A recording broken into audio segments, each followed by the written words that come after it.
It is possible.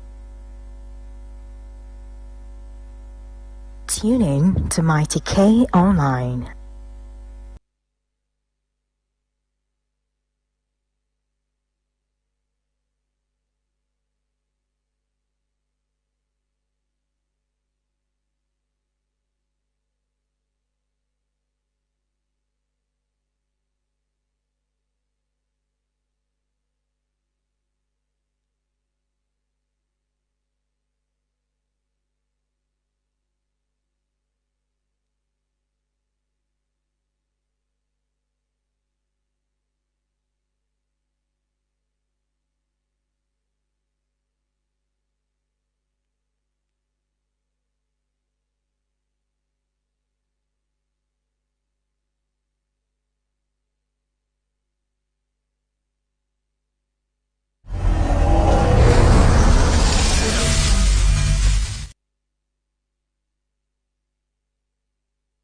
Mighty K TV.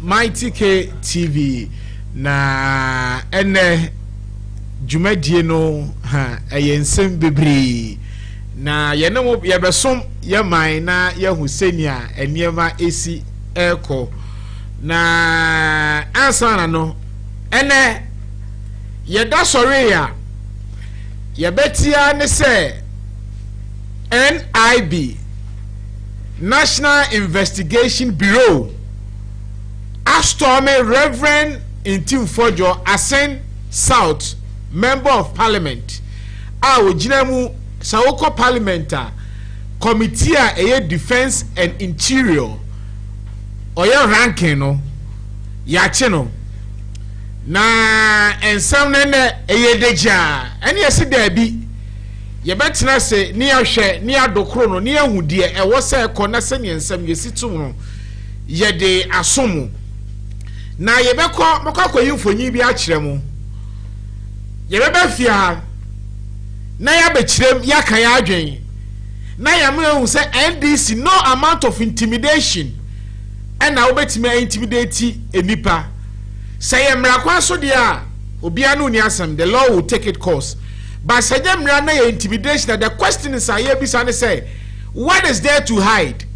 I dey na wodi sie enu nti emema makoma akonkon 20 and omo call Reverend NTIM FOURJOUR'S fie so omo kwa akoche no na omo koche ne kra de kanfo so bia ni so asa katakata won manim me wa o hwe me bia me ka kire o se obia ba ofie so oba ba chew na wakata nanim so se police atare o so se soldier atare o se security atare o se bia you have every right to resist mekai mra na kire o mekai emra no akire o article no 13B A or akire se obi ba ofie so ba be ya arrest na se nanim na ho no wakata nanim se de mrantie ye enei wo mo kata o manim so mo ya akronfo so mo ya die obi anim so mo ko Reverend NTIM FOURJOUR'S fie akwachi no na mo su no ma yo bi edi okura na die na che se o mo ye NIB fo yet we ye ni yanko ni mo ante wash a mask we na se bi atai kura mo ko akwachi no why yo mi odi ganes ka mo ko akwachi no kura mo kata manim sei ese kutakutatuo e ko member of parliament fie na anya bia no oye kronfo na we ko kendila ye ensem nim ni awram me dey kere ni kojo hini minta me man ti dwumadie anu anugu o hweme no ye mrei adai NDC theatrics ne ensembasa ensem ne say na am ye twem na Reverend NTIM FOURJOUR'S de batu dwa se osusu se play bia bagana asakwa asa bagana no osusu se edi cocaine bone dwumadie ho na play ni edie where defense and interior ranking or committee or parliament it was this to say and we're calling the security agencies to collaborate na mo hwehwem na no nansa ye sore ya na Phyllis of Osukwachi okasa elema the presidency and osaka sama Ghana aban betu dwa ekeka ne nsem si wantan twa atro na play no enam wie ma na ne tie pie ye edi kan wo so be fele ye quickly and was play na enam wie na ne tie pie ye eti na so me ye force landing o me ye force landing na ba ku play ba ku bi so ba ye e dis spare pass ba ye na spare pass no be change tie nsem si wantan nsem wo ya e ko fa picture say twa no 2017 a AI detective ye hu se nye Ghana ha asase sumpo eye president should investigate si wantan Ghana for say room afa play na o de ne number ba ye ye wura ni asako ye play fullness Felix wo da ye utwa ntro afa ye hu de achi afa no ma chom communication team sameja fi na mu we na mu no mo de fa ba ha sia ye se mu hwehwem ye da so ye ade achi a ene me be yifonyi bi a kirew ebo be 11 ho na 20 amen o makatakata o manim so me NIB before Astor Miss Painters baby a REV NTIM FOURJOUR'S member of parliament for Asen South etie adaya ye bechi no forgotten say oko parliament so there are process are obde be invited parliamentarian is there loud and clear rano ho etie this day mu ye yak manim anti ye videos ye ba pe ye be rem na ye hunia ma eko we resist any oppressors rule senior yemra ne si esika no was say God bless our homeland Ghana and make our nation great and strong bold to defend the good name of Ghana. We will resist any oppressors rule. We are telling the NDC people yenye ni ye ni enimunte number 2 Macau say rewura say there ye twem producer why you ready about ye hwem fonyini and niema ekoso na ye hu niema se so e de na ekoso e bekwa ahoma so na communication deputy communication officer so no ofiobi na niema esi ye no woni ahwetwe ho nkomo Mighty KTV YouTube channel yenti oh chale linko that's some James abeg go down all right so this morning we heard of this intimidation and harassment from the NIB. We least expected such a step to be taken by government by using agents of the state. Our country is a country of democracy. Yes. And I'm reiterating a point. His Excellency President Mahama, I don't see him as a politician. I see him as a statesman because his term is his final term. So those who work under him should help him to leave a legacy. Yes. What we are experiencing shouldn't be part of his legacy.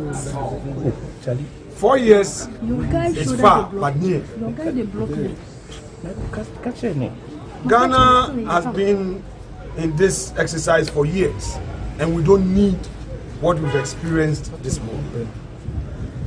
The caucus expressed a view through its authorized member. The mighty few. You know, there are serious matters for the state to consider. Joblessness, people need jobs, the Galamsey issues. So far, the caucus, and he expresses the views of the caucus. So nobody should make any attempt to single him out and try to come here, intimidate him. He walks through this unfortunate valley of the shadow of death, but he will fear no evil. You fear no evil. Because he walks with his God. Yes. And the strength of the mighty 88. Yes. So please, government officials, enough is enough. Enough is enough. Stop it. Let's engage. We are political of the end of this government. And it is not necessary. Stop it. We are there to engage them. But let me make it very clear that Reverend cannot be made an example of the end of this government. And it is not necessary. To stop it, we are there to engage them. But let me make it very clear that Reverend cannot be made an Oh, Charlie,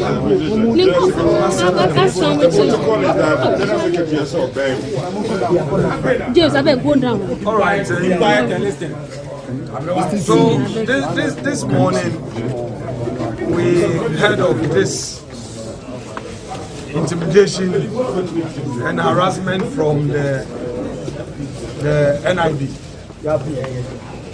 We least expected such a step to be taken by government by using agents of the state. Our country is a country of democracy. Yes. And I'm reiterating a point. His Excellency President Mahama, I don't see him as a politician. I see him as a statesman, because his term is his final term. So those who work under him should help him to leave a legacy. Yes. What we are experiencing shouldn't be part of his legacy. 4 years is far, but near.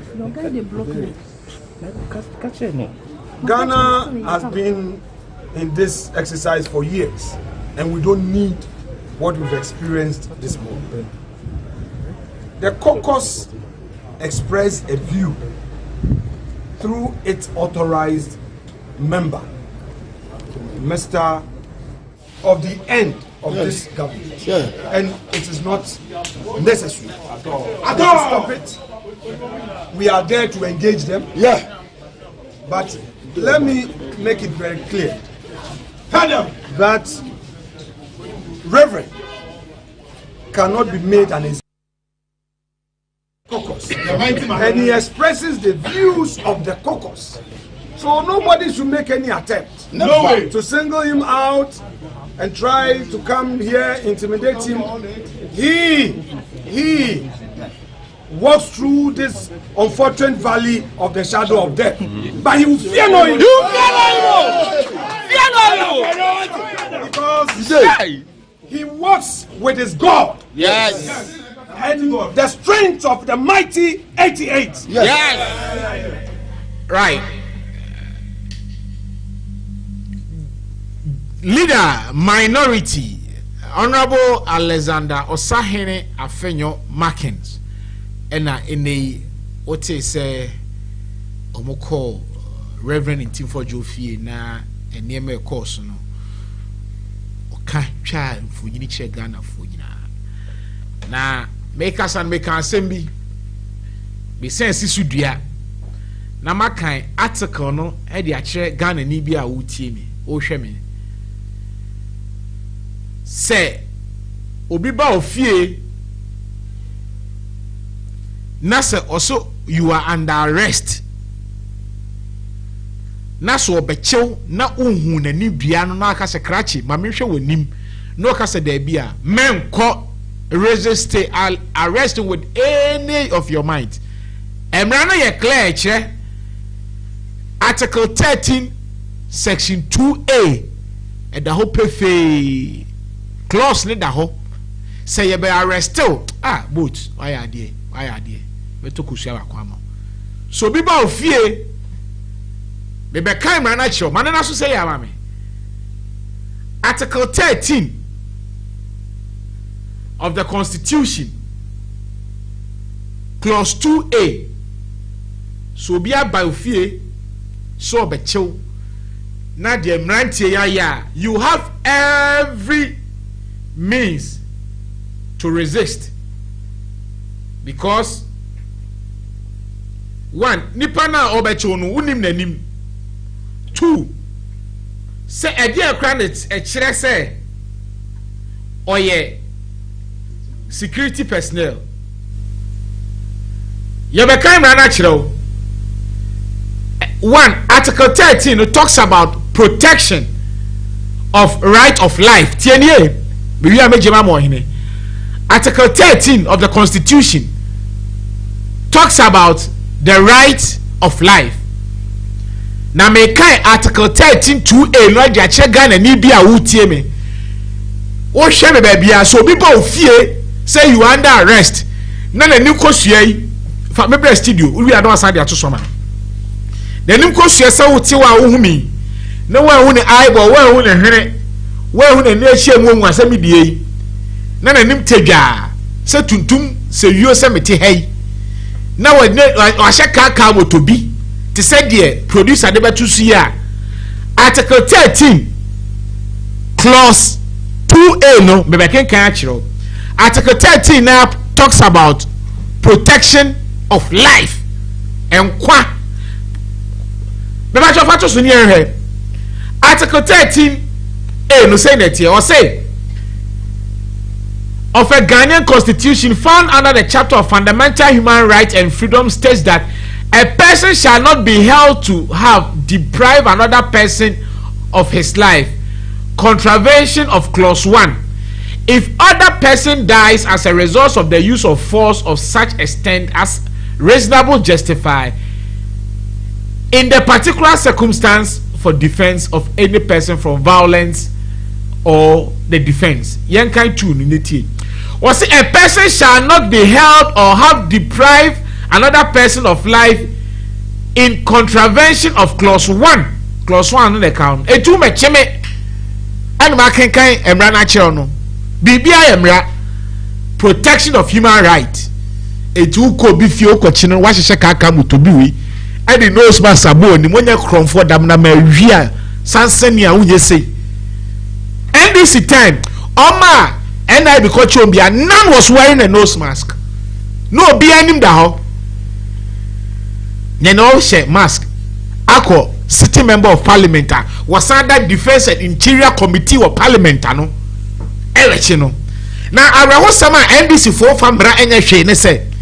Say oko Ghana mrani mu a you will lay down procedure o person we invite member of parliament epa. Now person friend member of parliament ewo Oti can't show my speaker. My speaker refer to the appropriate quarters. That is the legal office. Or no. Now, Matinasi, no man go through whatever questions you want to ask, whether you want to invite him. Then, if there is a need for speaker to release them, obey release it. Nani ya A+ member of parliament for Gomwa Central. When Mustafa Yusuf speaker, release it. Say they should help investigating Galamsey issue. No, ni excavator honsensem. So what has changed? It is how your NIB now person you invite here. What has changed? For you to go and then be wrangling guns, 20 men, masking. Are they your Vietnam war and a Ukraine war? I mean, and never much to say. Na me adomne ya hwefo mpa boy ho ye. NDC for no monsensem. On say meet you. De bia ya me ka say. Se we ye ni ya ko ni man. Ko ni muteye. So we need young when you mute. Identity security personnel. Ghana aban na assign wo. Set Joma Juma. She say you say REV NTIM FOURJOUR'S. Asama o kind na see a chino. No be prove. Na wo kwa kwachina. What's a nose mask? Wabo bandana wenim. Wabodi bandana wenim. On say ask bandana bandana. On some boba no. We jomu wan abo bandana no.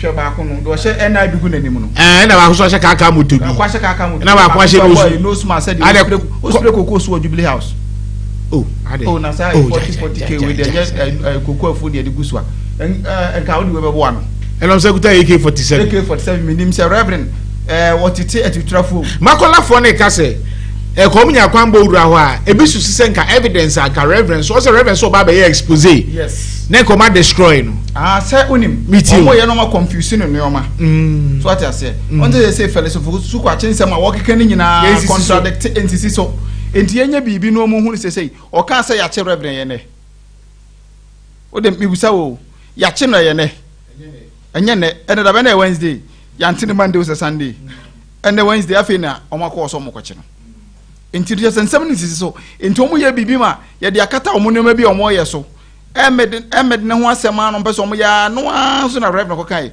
obi a wo ye a ranking member obi bisa se cocaine takrade cocaine PC no no mo timi ko chena na Debi ono de friend be nyi or party member.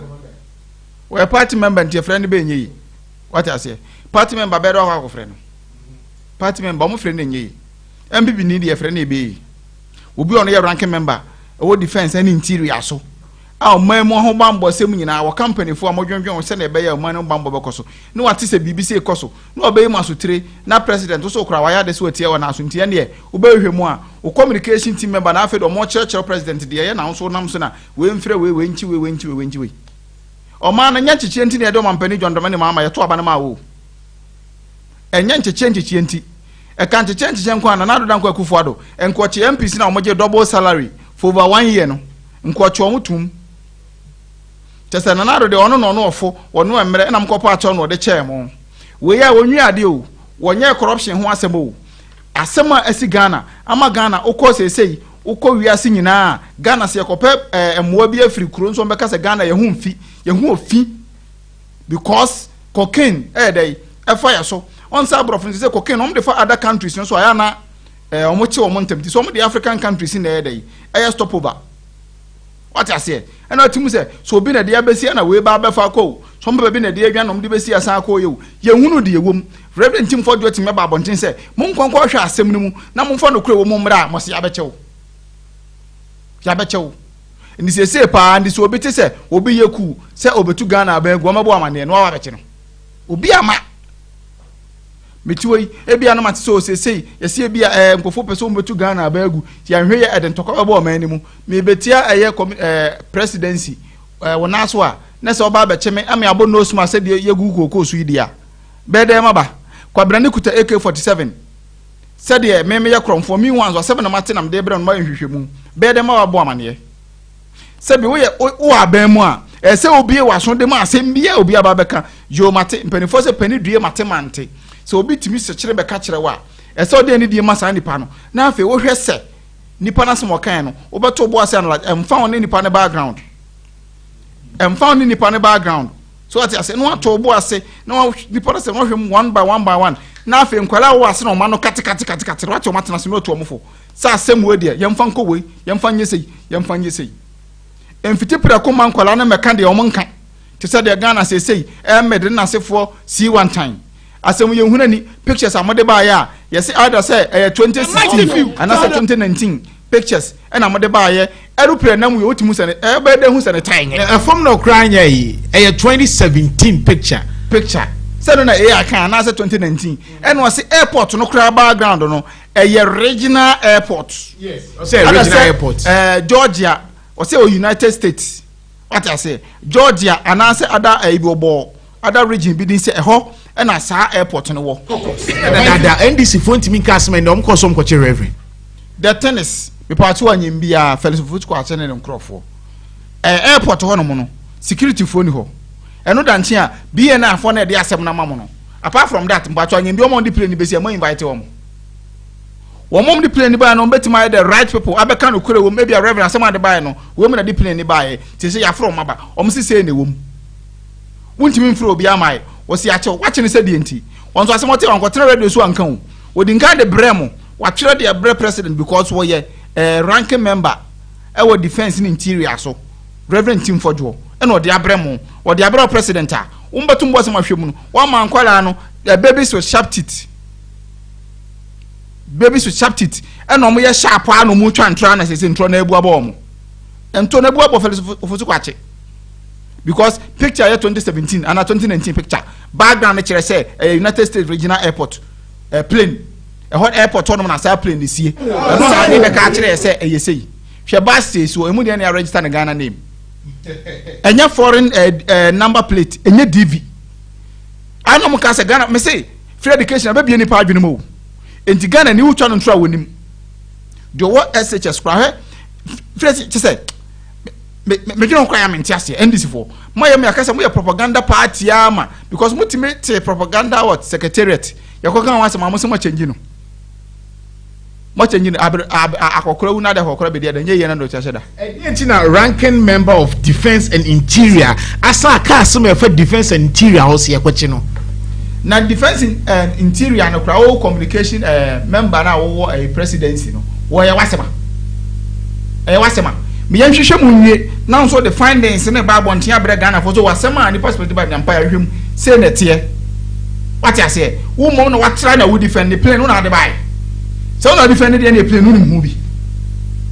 Wouldn't movie, Macana Mungoso, what's it there be? What's that spokesperson? And the Ama Ahmed for Ahmed plane the basic one. What I know who a communication member and no defend there. You are defending the indefensible. Indefensible, no defender. A better Amam was so mabu I know. Yankasa or Momatra no defend. They said the Omidi Dimcobo and another say, why a crime agent, no. So said I must be a defending agents. Mo defended the end some defended, and no more most of man yet, Mobile Sicasamunya, Mobile Yama, Mobanso Sicanamonya, Sicasamuna Monya, say Monsaso, Mujuma Bonia Mobile Modienti, and I'm so a moi, a yet I'm on only for the brain. Say the boy near the projects. Our Hannah says someone on first can be Oma, say some of the cocaine and some Tata Ghana for sa. After once foreign communities and say, Mokragana Christ say, Mudinu Bonihuja, in the Sana Tia. I cobra. Na minute me I was I the boss. Casabao.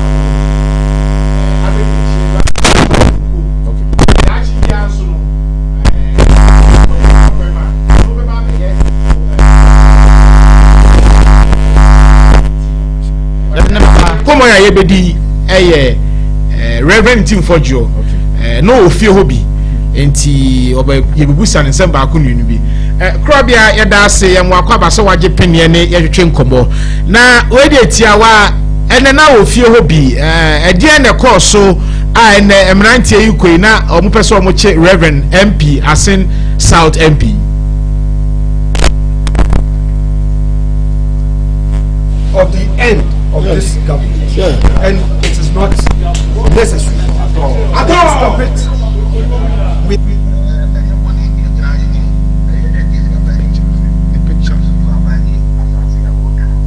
So for the picture to smile.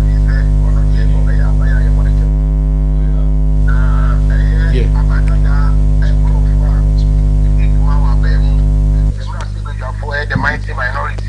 Any MP before my said that Ebuwa Pase Omobe use security agencies I would do Kruma. Now Omodi Ahuma Omono. And no be NNA. You could do mostly. A year NIB, a year Omagin said Ombaka Pachi, Jura, Udiwanyam for our science reverend, Yamilipa, Ntim Fourjour, also the people of Asin South constituency, Eddie Ghana. I him say, Honorable Reverend Ntim Fourjour. Apart from the also a ranking member, Emma the Defense and Interior Parliamentary Service. Now, the Mamaya Yetimu, and then Kabimaminka, the SRC, Yasemu Kenanti, Yasada Ayamara, Yapatri,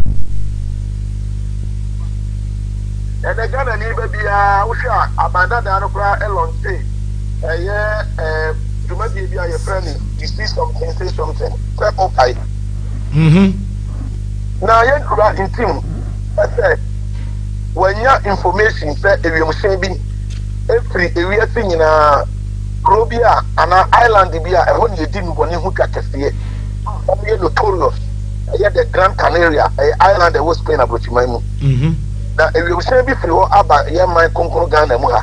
If you say, by a bedin of one, if you another area share about our details of all this Bakoye, and Bakoye, Antonov. Meaning our the whole details now then Abba. What's necessary? I'm saying by intelligence. I know as an assembly, Janina Febi, Udini Juma as ranking member, a current ranking member, and never as an MPP Abananka. I was where he doesn't go interior minister and defense minister. Okay. Orona I'm Rasebe Gano Edom Kumano or yet the ranking member for defense and interior committee. It's when you're now or security agents that you have say if you share by intelligence our gather HRS not Enuboni any Abrotesika Unsika Samono ya wa emrade say ya first this from my bakum and on my fufu send your ATM money laundering. You know your friend drug trafficking and money laundering. Okay. Who this free or maybe about so would you declare no? There were a regulated such arrangements and other transactions. yɛntimi ɛmfa enubɔne a sɛ bi Ghana yɛmmra ɛpa ɛnɛ yɛkuro a already nankasa no enubɔne ahodoɔ a yɛmapuru the productive human resource of this great country ɛnɛ wohyɛ pan ama yɛnuanom ɛmaa ne mmarima yi afa so fɛ enubɔne yɛfrɛ bi red ɛne ade a as ɔman ɛyɛ ade so a ɛyɛ ɔhaw kɛseɛ ma yɛn a yɛhwɛ deɛ yɛbɛtumi ayɛ bia ne yɛtumi de atu saa nneɛma no ase ɛdeɛ na ɛsi ho kwan sɛ mmarahyɛbadwani a ɔno deɛ sɛ mpo sɛ mmarahyɛbadwafoɔ a ɛwɔ ɛdɔm dodoɔ no ayɛ ɔmo agye sɛ ɔmo bɛda ɔmo adwuma so a yɛn mmarahyɛbadwafoɔ a ɔmo som ɛdɔm kɔma no deɛ ɔmo deɛ they say they will provide responsive and responsible opposition ɔmo deɛ they are not going to sleep on the job because ɛyɛ Ghanafoɔ sika ɛna yɛde yɛ den eti ɔmo ka eti they will do everything within their means sɛ making sure say they will hold the government of the day accountable. Na aban no etimi afan the so no aso Ghana for so pa. Na say be say bi ominia. What you want to be you aso say ogantie bi anase wanya no ntie say enkofo bi ba ofie na intelligence wanya no tie say omo ba no mo ko no enubone a omo de patimoni na ono omo ba hwomu ya bone be na kedipa na waye minia. Onye bone. Sanka say bi intelligence no de ama wo. Ahotoso nso ne be ma. Ahotoso ne be ma. Say be ya obeto niema yi. Sure. And okasa wi and the name some kan nke hu hia. And command panyin so e ma me se mo kena and direct all the security agencies they should collaborate with the honorable member of parliament. Now investigate ne some na waka no. And we are thinking na na da ko for the MP kabaya twemko. For the past 8 years na yanti cocaine hu nkomo e wo Ghana hada. Debi. Na yanti enubone hu nkomo e wo Ghana hada. Debi. Apart from the normal trauma yenu anu nkwala bi efefa ne ade ade. But then in less than 4 months the NDC aban ba aban mu. Nyina ya wo ene yeti se na boy amane so ma ko cocaine worth over $350 million. Ebiem takradi ya almost akwati another cocaine worth over $150 million. And no crowd it is alleged that NDC former member of parliament and a second the driver bonding Charles Hagan as alleged. Oh yes. And some way back on a castle. Emma Omana Casano, Yenina Baby, and Babasa in the one who come it is a ranking member of parliament, to me, and your intelligence, one first and not the Siam I central for no the two when you actually by Baswa. Bonini. Just what think what's here. And then NDC for communicators I would do a Papa Yimpua. 18 of them assist our communipa. No, expressing is our bedroom. Since when? And Omaya Timio will be Emma expression. Will be Trana FBB1, a better crime. That's sorry, yeah. BNI for about 20 of them, as if the notorious and robber this year no more. Krabia, Wamene, Metia for my hair for Yenyan and Tiesa or Mokono, na or Makataka to Omanim, Ghana Mran, so Eviakata Omanim, I was there myself. Okay, and your third party account. Okay, but you see, personally, Miyama Kasamisma declares that you touch one, you touch all. Yes. That is the youth policy. That is the new policy. Touch one, touch all. It is about time we need to come together. Because prior we you should not sit in the comfort of your home and say, "I NTIM FOURJOUR'S." What to win so I catch and sorry free and so. And I'm sorry free this because or sorry free this one. Only baby awako. And I talk about only about yourself. Yes, you know I dey. What's in so serious? But the NDC who say MPP a couple my head office no. Yes. The almost the MPP a couple who do saka back on the saka nyina. Omo be just say money men sem na omo ye no kroma no. Krobia maba adwuma na minim se brenti am me how na finally now we feel hope. Finally no if I for be by me gina wa feed case so abo ma ba so. The mighty minority leader honorable Osahene Afenyo Makin. Only able minority ship honorable Afenyo any honorable Habib deputy whip. Now the party most open for lawyer Justice from Ponkodia, secretary of the new patriotic party. Video I mean on Facebook. Me who say lawyer Menshia South MPH. Wash your black T-shirt. Come on. Yes. Honorable Dominic Nitiu. All the MPs, Kofi Befi, Honorable Kofi Befi, all of them were there. MPs say, "Oh, because me bubo dia adiabete." Okay. Me bo Abaso, me bo lawyer Justice Fripoko Diabaso, me bo Commander Nanadi Abaso, me bo Commander Salam, Commander Moses Abo, any team youth organizers are a free asrama, a training bench, show support and solidarity. Before we Abaso, this is the way to go. Yes. What they so clearly say MPP and the General Secretary are the same media. What MPP are law-abiding citizens. Problem say, Obia Jumama Ghana, and I and this year any security agency wants to interrogate the person. Any problem. But I'm not saying money, you have standard procedures, you have a conventional way of doing things. What do you mean for him? I need to say young robber. Come on, come here, plus, echo making statements. I would do the Peter, Etron, Ekatira, almost says, so who say, on back to Manoma Parliament. Honorable Tim Fourjour, even watching a parliament, or if they need him for any sort of, discussion, and I say interrogation, they can go there. But to come and arrest him in a Rambo style, as if somebody armed robber, that kind of political persecution, any intimidation, MPP, George Krobia Asante, Deputy Communication Officer, Future National Youth Organizer. You better was say, Oba Kumasi Mr. Obrefi.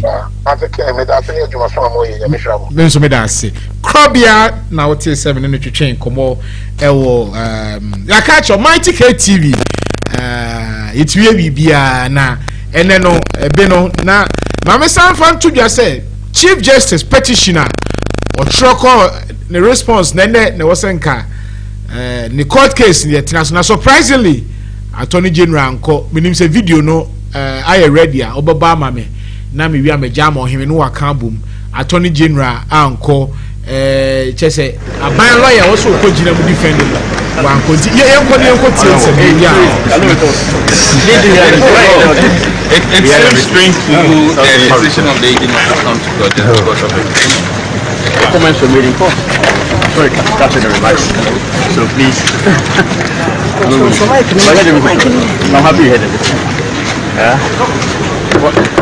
We were raising some concerns about the fact that the AG had written to the Chief Justice, but nonetheless, he sent someone to court to inform the court of sin. I mean, what was the point here? I mean that of course fight for him to say that conference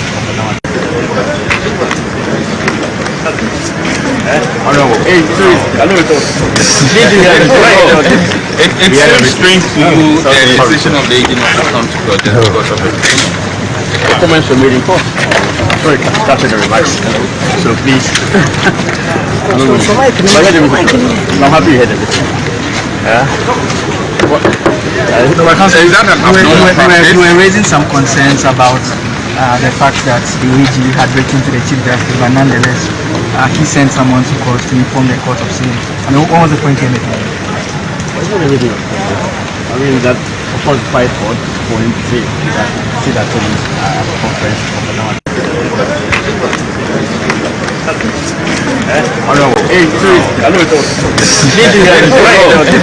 it's very strange to the decision of the agent to come to court because of it. Comments were made in court. Sorry, that's in the remarks. So please.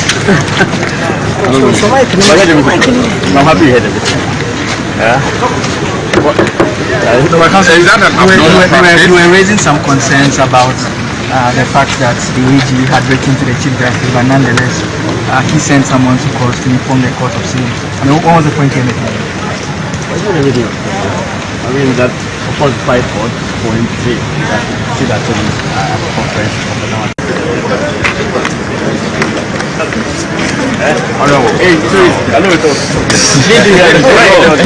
it's very strange to the decision of the agent to come to court because of it. Comments were made in court. Sorry, that's in the remarks. So please. I'm happy you heard it. Yeah. We were raising some concerns about the fact that the AG had written to the Chief Justice, but nonetheless, he sent someone to court to inform the court of sin. I mean, what was the point in it? It's not everything. I mean, that of course fight for him to say that at the conference of the Hey, I know it's seems strange to you the decision of the agent not to come to Georgia. Ana edaho no na minimo Ghana for ye ka NDC asema ya wonti ase ene na wo so motena AG Chief Justice remover ensem no so na areho sem ne say Chief Justice lawyer koya odame koy nanso aban lawyer panyi anko aban prosecutor anko omajen until we are asking edi ade kwa na NDC na mebusa question bi o ochina mere sa program no NDC ba 3 months per dia na asesa na asesa enye ayidia ene sameje mfipi MMC wa yinipa nkoa 283 adi wasan bi application so my apply se ye ni mass ayidia eye nchie enye nchie a eye we yan say na mebusa question ba ko pam yu amaje ma mo heme awodi a NDC aban ede tata MPP fo awodi a NDC aban enya ede tata MPP mpanimfo we ya say ni akoche no we ya di say ni akoche no ada na momfa sa ahode na nwura garamse mu ada na momfa sa ahode na ni ede no emfa nwura garamse mu asem sebe ye beto aso oheme menua eji anko ntim fojo yenye na afei ntinkade na si kwan se ombe frɛ gofre dame se enya de omo beba nti bi omo ntwen omo atwa mo beduru court ho no mo afei na omo ama na omo ajani case me say omo ni case bi omo de beyi ma me na free ho nti afei na omo ya so ombenya bibi de aye nti omo beka se ubonse omo beka se do de na semba ya kra aso onye no omo afa ni bibi de atia ma me na so omo yi na free ho o nti na eto da bia aban yetimi de obi court afei be dia kon ya basa be wi achi ubonse se docket kra yira he omunya kwadupa bia mfa mo se de de ye MPP for Abraham Mampaniko for ye to abale MPP for a lusuko position 2008 no taze na de nkofo bebere call court na afi beduru ba bi omuni pape de bo omukwadu na de be ansa asem no e be ka se ye twam wensu ase wadibim che se omunto omobo ase nhye omo ne oma omuti heya no masom gugugugu oba no se wate ora yi and books ahodo papers ayekofa yi utum se A4 sheet no so omunto ntrew se die you about 2,500 sheet at de enko a omamu district bia kra se corruption ko so a enka papers mako 2,500 sheets charges and some are receiving nko ano no enso bia motombo ase de maso toto form a kan betime nya bia asem ba ko mienu miense bia no solid mo concrete evidence a betime de akọ pre nipa na mbetime de achi nipa no ma frɛ no court no be no free say sika ne kwa ye ni sika o man ni sika ye ntwa ba akofo nye de enni edise motime nso obi ye ya aya munya abotre nke ba kra president e ba to bo ase mankrofo nye hwehwe mu ansa na wa frɛ chief justice asemu e ba de hwehwe mu ase na ti nso anu yiye wai afo ne ka na maka waka jense ne ye yemfa nkwa abonte because efie ne hu se na ti ye ma abonte hu se na ekoso na afi ye ma mra ne nya adwuma udi ofitin ya usi hey yampichu mama 10 days ware na afi nso ne nso kokota mo na mo de asem no kokoto no mo nso ma anya dey mama you know ka say your production you see mama omo NDC focus wa expose omo matina wa ene dey jera we ene knife ene Ghana Port issue press statement both when you afato so na yen kan na airport of African press statement na say press baby fellow so ko atia yo madwuma na mom de bi neba say pressure is coming from all angles there be one no say communication member president at the presidency etimi abegina ma na mu aka asem a who are you fato so na yen kan na yentie Ghana Debio me say ono presidency for no ono na ti available yan okay was say the attention any yen started I'll say Ghana Ports Ghana Airports Company Limited omo telephone number near in okay management the sign here but funny enough management the PR department I was expecting say Bianca the PR and the best but also management or say the attention of the management of Ghana Airports Company Limited has been drawn to media publication making false allegations concerning the involvement of Ghana Airports Company Limited officials in passing fake information to one Reverend NIB FOURJOUR'S who has made allegations of drug trafficking regarding 2 aircraft landed at Kotoka International Airport some weeks ago. It is important to state that 1. Landing permits of all aircraft entering Ghana are issued by Ghana Aviation Authority in conjunction with the National Security, not Ghana Airport Company Limited. All security checks were conducted by Aviation Security, National Security, whilst grounding handling services were conducted by Switchport Company of the aircraft that arrived. There was no evidence of any illegal substance on board both aircraft. The management director, Mrs. Yvonne Nana Efriye Opare, does not know or has ever met or spoken to Reverend NIB FOURJOUR'S. The owners of the groups or individual making false allegations to provide evidence of same. 6. Ghana Airport Company Limited hereby service notice to the that the company will not hesitate to seek legal redress against media house, individual or any entity for international or mischievous publication on Reverend NIB FOURJOUR'S false allegation and related matters that seek to bring the name of the company, its managing director of government, into dispute regarding the 2 aircraft. Discerning Ghanaians are entreated to disregard these fictitious and malicious allegations and publications and treat them with the content of it deserves. Signed, Management, 8 April 2025. My letter we was a young cousin be. Most of church. Me no 1 minute be. Mami nyama. O de mami nyama. Na na de we o. No, mami nyama. O wia. O de mami nyama. Me pa ache o. Meet you. Se wutum se. Mami no oyi ne ho afiri. O airport company mo yi o mo afiri. Me de nsem ne mo. Mo be do say enye wo mo.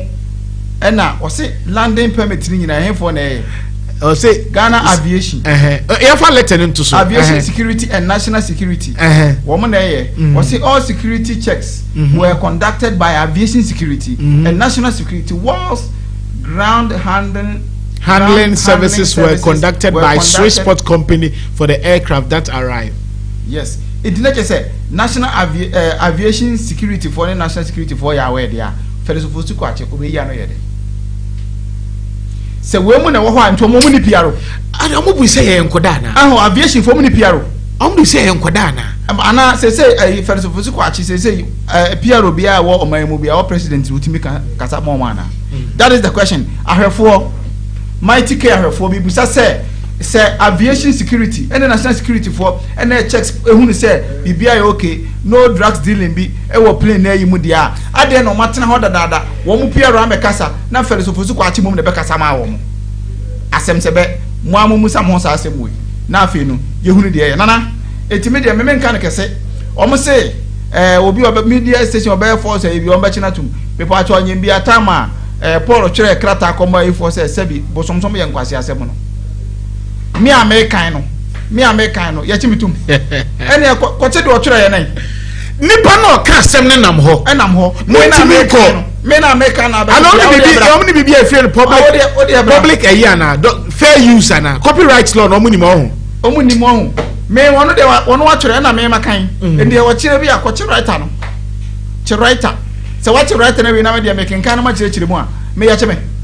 yan kind of crunch Ghana for yet two more for some tie say NDC nya ban pa say edum for market to say ya ton dum so ya ton education akoto dum and that's KCC lights out airport na nya de ketwa and we are telling people and they are making pushing unnecessary threats and other which mean obi ahwe we will speak forward to the truth and people for NDC ni na allegedly the driver ye china the driver takra they say cocaine ye piece ni dia na mo nko nko che no but NIB e tima kofa no security for wait makofa mumi enso ya mumi anwe ya station abeka wan say wan hwe mumi anwe ya ho say the airport for e dey na si mumi anwe ya ho senka emvan say nana Dr. Bamudu Bawumia nana danko akufo da woroma de gite ye omode aba airport we so obi check in and out ni adum light obeda check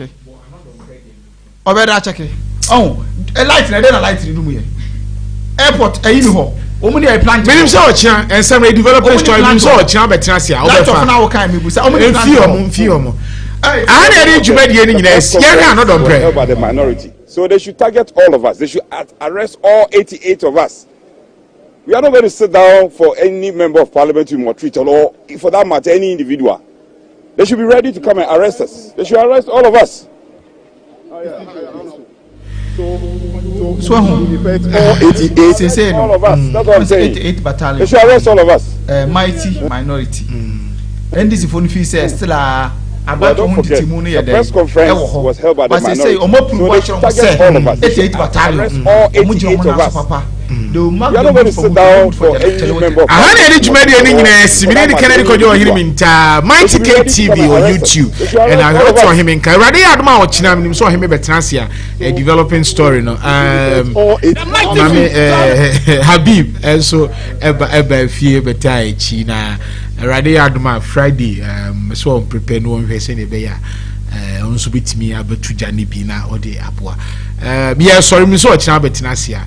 A mighty minority 88. Munkoso Ambo Juma, and then you always speak truth to power. Both and the Tina MCR or him by Minnie Kennedy could join him in Habib so boy a crow bibia. And he expresses the views of the caucus. So nobody should make any attempt to single him out and try to come here, intimidate him. He walks through this unfortunate valley of the shadow of death. But he will fear no evil. Because he walks with his